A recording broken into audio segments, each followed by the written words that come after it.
नमस्कार, जय मसीह की। प्रभु यीशु मसीह में आप सबों को हमारे इस चैनल द लाइट में स्वागत करते हैं। सो मसीह मेरे प्रियो, मैं इस समय काफ़ी बिजी था, कुछ काम में मैं उलझा हुआ था, फंसा हुआ था, इसीलिए मैं आप लोगों के सामने रेगुलर नहीं आ पा रहा था। और इस समय मैं आप लोगों के सामने रेगुलर में आने के लिए मैं कोशिश करूँगा। और आज सुबह जब मैं बाइबल स्टडी कर रहा था, सुबह जब आज मनन कर रहा था, तो जो बात मुझे परमेश्वर के वचन से मुझे जो मैंने जो सीखा है, मैं आप लोगों से वो शेयर करना चाहता हूँ। कई बार जो है हम परिस्थितियों को देख के, सिचुएशन को देख के हमें ऐसा लगता है कि अब हमारे पास कोई उपाय नहीं है। हम निराश हो जाते हैं, जीवन की कुछ बातों को लेके हम निराशा हमारे जीवन में आ जाती है।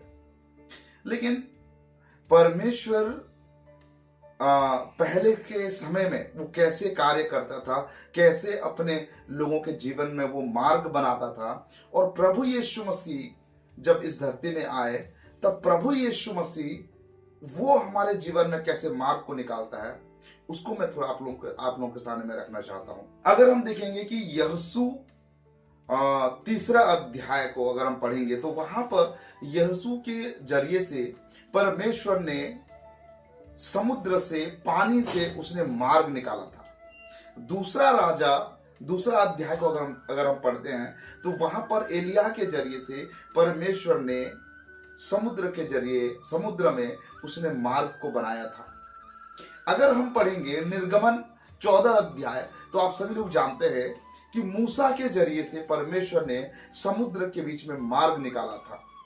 तो परमेश्वर जो है, जहां पर असंभव होता है, जो जगह में आप लोगों को लगता है कि यहां पर अब कोई उपाय नहीं है, कोई मार्ग नहीं है, लेकिन परमेश्वर के सामने वहां पर वो मार्ग निकालता है। मेरा आज ये सारे बात कहने का तात्पर्य ये है कि हम जब जीवन में निराश होते हैं, तो परमेश्वर उस निराशा के बीच में से आपके और मेरे लिए मार्ग निकालता है।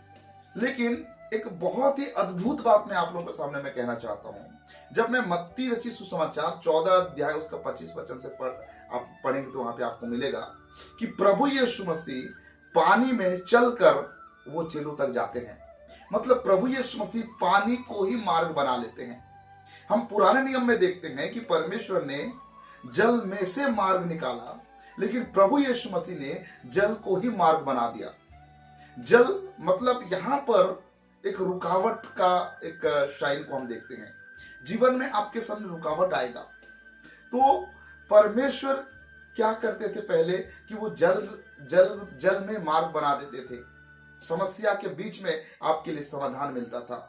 लेकिन प्रभु यीशु मसीह ने क्या किया, उसने जल को ही मार्ग बना दिया। मतलब जो समस्या आपको लगता है आपके जीवन में है, वो ही आपके लिए मार्ग का कारण है। ये प्रभु यीशु मसीह आपके और मेरे लिए बहुत ही एक अच्छी खुशखबरी आप लोगों के सामने देना चाहते हैं। आप लोगों को ऐसा लगता होगा ये समस्या है, ये प्रॉब्लम है, और ये प्रॉब्लम मुझे विनाश कर सकता है, ये प्रॉब्लम मुझे डुबा सकता है। जी बिल्कुल ही नहीं। यदि हम प्रभु यीशु मसीह में हैं, इसीलिए वचन में लिखा गया है, जो मसीह यीशु में है उनके लिए सारे बातें मिलकर भलाई को उत्पन्न करती है। अगर हम मसीह यीशु में हैं और हमारे जीवन में कुछ भी क्यों ना हो, प्रभु उसके जरिए से हमारे जीवन में वो मार्ग निकालेगा। आप सभी लोग जानते हैं कि लाजर जब मर गया था, उनके बहन लोग जो है वो निराश हो गए थे, लेकिन उसके मरे जाने के कारण ही एक बहुत बड़ा मिरेकल हुआ था। जो यहूदी लोग प्रभु यीशु मसीह पर विश्वास नहीं करते थे, वो बहुत सारे यहूदियों ने प्रभु यीशु मसीह पर विश्वास किया जब लाजर जिलाया गया। जी हाँ, अगर हम प्रभु यीशु मसीह में एक जीवन बिता रहे हैं और हमारे जीवन में कोई भी बात आ रही है, तो हमें उसे बड़ी आनंद की बात समझना चाहिए। मसीह मेरे प्रियो, आज की सुबह में मैं आप लोगों के सामने यही संदेश में रखना चाहूंगा। आपके जीवन में चाहे कोई भी समस्याएं क्यों ना हो, पिछले समय इन दिनों में बहुत सारी समस्याओं से मैं जूझ रहा हूं, बहुत सारी समस्याओं से मैं लड़ रहा हूं। कई बार जीवन में निराशा आता है, कई बार जीवन में परेशानी आता है, बावजूद इसके परमेश्वर अपने लोगों को वो हमेशा स्थिर रखता है। जी हाँ, हमेशा स्थिर रखता है। कुछ ना कुछ परमेश्वर हालातों से आपको और मुझे सिखाते रहता है। जैसे कि मैंने आज बताया, परमेश्वर पुराने नियम में अपने चेलों के, अपने शिष्यों के, अपने जो लोगों के जीवन में उसने जल में से मार्ग निकाला, लेकिन प्रभु यीशु मसीह आपके जीवन में वही समस्या को ही मार्ग में परिवर्तित कर देगा, क्योंकि प्रभु यीशु मसीह जल को ही मार्ग बना दिया। मसीह मेरे प्रियो, बहुत एक पावरफुल और एक बहुत ही अच्छा संदेश आज हमारे लिए है। अगर आप किसी भी समस्या में क्यों ना हो, अगर आप प्रभु यीशु मसीह के मार्ग में चलते हैं तो वो समस्या आपके लिए बहुत बड़ा आशीष का कारण है, क्योंकि प्रभु यीशु मसीह ने कहा, जैसा संसार देता है वैसा नहीं, मैं अपनी शांति में तुम्हें देता हूं। तो आज के संदेश के साथ मैं आप सभी लोगों को प्रभु की आशीष में देना चाहूंगा। सो मसीह मेरे प्रियो, आप सभी लोग प्रभु के हाथ में खुद को समर्पण करें और प्रभु की आशीष को आप पहचाने। परमेश्वर के कलाम में, उसके वचन में दिन प्रतिदिन बढ़ते रहिए। प्रभु इस संदेश के द्वारा आप सबों को आशीष प्रदान करे। आप सबों को नमस्कार। जय मसीह की। Praise the Lord. God bless you.